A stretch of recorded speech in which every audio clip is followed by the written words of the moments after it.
ఇప్పుడు నేను చెప్పబోయే దాంట్లో 2 అంశాలన్నమాట. రాష్ట్రాల మీద కేంద్ర ప్రభుత్వం పెత్తనం ఎలా చేస్తది? అంటే వీళ్ళ బాబుగాడి సొమ్ములాగా మన సొమ్ము మనకివ్వటానికి, మనకు కేటాయించిన నిధులు మనకు కేటాయించడానికి ఎందుకు తాత్సారం చేస్తది అనే ఒక ప్రశ్నతో పాటు, మోదీ గారి ప్రభుత్వం ఎంత పారదర్శకంగా పనిచేస్తుందనేది మీకు ఇంకొకసారి మన ద్వారా కాదు, కాగ్ నివేదిక ద్వారా తేటతెల్లం చేస్తాం. మీకు ఒక షాకింగ్ న్యూస్ అన్నమాట. ఇది అర్థం చేసుకునే వాళ్ళకి అర్థమవుద్ది, కాని వాళ్ళకి ఇందులో తప్పేముంది అనుకోవచ్చు. కానీ 54,000 కోట్ల రూపాయల నిధులని కేంద్ర ప్రభుత్వం ఎలాంటి లెక్కలు చూపించకుండా ఖర్చు పెట్టేసింది. ఈ ఖర్చుకి లెక్కలు లేవు. ఎందుకు లెక్కలు ఉండాలి అంటే, కేంద్ర ప్రభుత్వమే కాదు, రాష్ట్ర ప్రభుత్వాలు కూడా కొన్ని పథకాలకు సంబంధించినటువంటి నిధులు విడుదల చేసినప్పుడు అవి ఎలా ఖర్చు పెట్టారు అనేదాన్ని యూటిలైజేషన్ సర్టిఫికెట్లు అంటారు. ఇలాంటి యూటిలైజేషన్ సర్టిఫికెట్ లేకుండా 54,000 కోట్ల రూపాయలని కేంద్రం తన ఖాతాలో రాసేసుకుంది నిధుల పేరుతో. వీటి గురించి ఎప్పటికప్పుడు అడుగుతున్న డీటెయిల్స్ ఇవ్వండి అంటే కేవలం పథకాల పేర్లు మాత్రమే చెప్తున్నారట కాగ్కి రాజ్యాంగబద్ధ ప్రతిపత్తి ఉన్నది. కాగు తప్పు పడితే తప్పు పట్టినట్టే. ఓకే, కాగ్ నివేదికల మీద ఎవరికి నమ్మకం ఉన్నా లేకపోయినా కాగ్లోని కొన్ని అంచనాలను ఖచ్చితంగా నమ్మాల్సిందే. మరి 54,000 కోట్ల రూపాయలకు మీరు ఖర్చులు రాసేశారు కదా, వాటి లెక్కలు ఇవ్వండి అంటే కేవలం స్కీముల పేర్లు చెప్తున్నారు. అంతేగాని ఆ స్కీముకి ఎప్పుడు ఎలా ఖర్చు చేశారు, యూటిలైజేషన్ సర్టిఫికేట్స్ అప్లోడ్ చేయండి అంటే లేదట. ఇక్కడ నేను మొదట లేవనెత్తిన ప్రశ్న రాష్ట్రాల మీద పెత్తనం. మన పంచాయతీరాజ్ శాఖకు సంబంధించిందే చాలా, కనీసము పంచాయతీలకి విడుదల చేయాల్సిన నిధుల్ని 600 కోట్లు పెండింగ్లో పెట్టారు.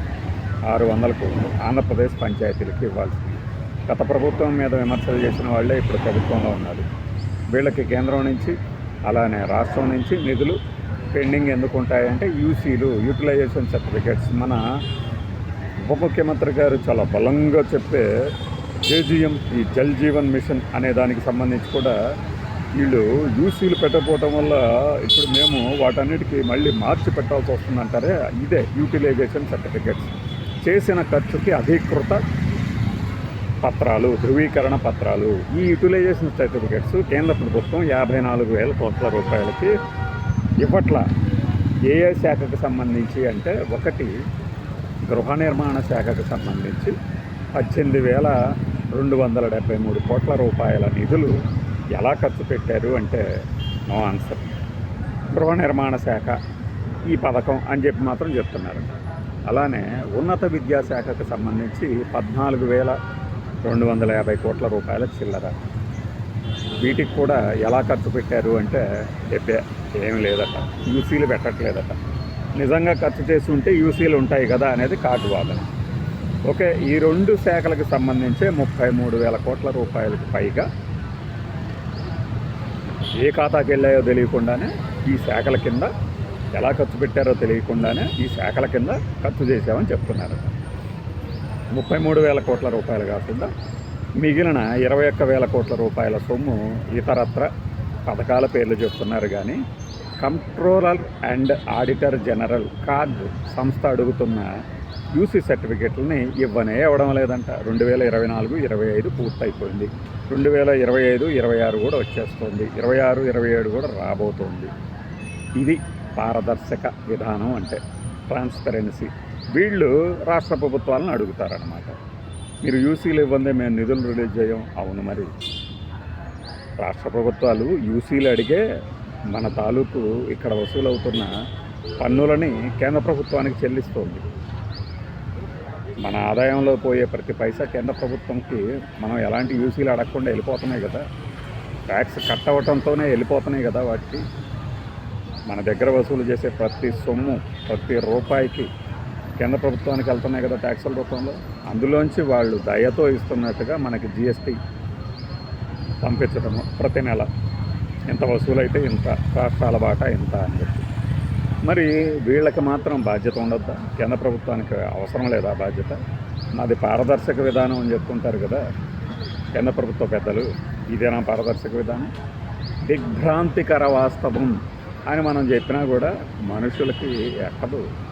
ఎందుకు ఎక్కుతుంది? మనకెప్పుడు వ్యక్తి పూజలు, ఎలివేషన్స్ ఇవే కదా ముఖ్యము.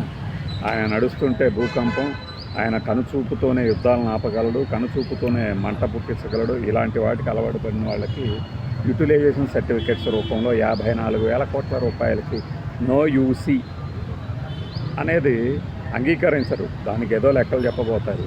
కాగ్ హయాంలో మీ వైఎస్ఆర్సీపీని అలా చేశారు, మీ టీడీపీని ఎలా చేశారు అంటారు. కానీ యథారాజా తదా ప్రజ కదా. అయినా ఉన్నవాళ్ళు అలా ఉంటే రాష్ట్ర ప్రభుత్వాలు ఎలా ఉండక ఎలా వేస్తాయి?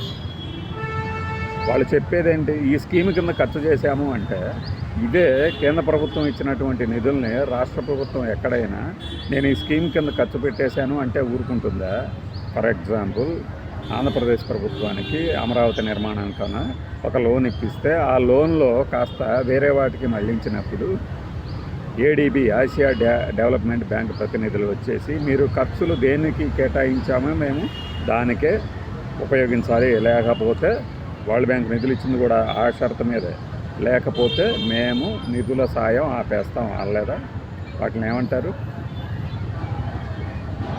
మరి మనం మాత్రం అంటే అధికారంలో ఉన్నవాళ్ళు అందులో ఒక ఏకఛత్రాధిపత్యం